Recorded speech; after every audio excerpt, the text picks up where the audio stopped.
So far, we've been using prime notation to write derivatives of functions. That is, if we have some function f of x, we write the derivative as f prime of x. This notation was developed by Newton, one of the fathers of calculus. That's right, that Newton. And this notation has some particularly nice features. It's really compact, it's really easy to write, and it's really easy to evaluate at specific x values. For example, if I want to look at the derivative at x equals 3, I simply write f prime of 3. However, calculus was simultaneously developed by a guy named Leibniz, and he developed his own notation. And this notation is still very widely used, so it's very important that you get used to using both notations for derivatives. To motivate it a little bit, I want to remind you that when we were calculating the derivative, one way that we could do this was using the secant line approximation. So to find the derivative at a point x naught, we compute the slope of the secant line some small distance delta x away. And the slope of this line is given by delta y over delta x. So the derivative is the limit of delta y over delta x as delta x approaches 0.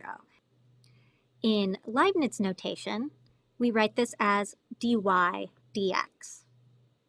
And I thought this was really clever when I was in high school learning calculus for the first time, because Leibniz was hiding the definition of the derivative inside of the notation. And so this was really cool to me. I never had to memorize the definition of the derivative. I just had to remember this notation.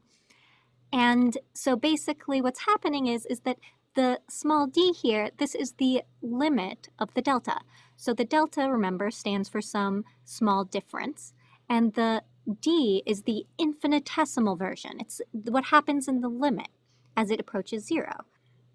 Of course, this is one form of Leibniz notation. I don't know if you remember this, but we actually said that we could write delta y as delta f. So you might also see this derivative written as df dx. The other thing that can happen is that sometimes people actually write the derivative as thinking about it as something that happens to a function. So they write it as d dx of y or d dx of f. And the thing that you're going to need to keep in mind is that all of these notations mean exactly the same thing. So before you get started and do some practice using this notation, I need to tell you how you evaluate a derivative written in Leibniz notation at a particular x value. The way you do this is to write an evaluation bar like so. So the derivative of f with respect to x at x equals 3 is written like this.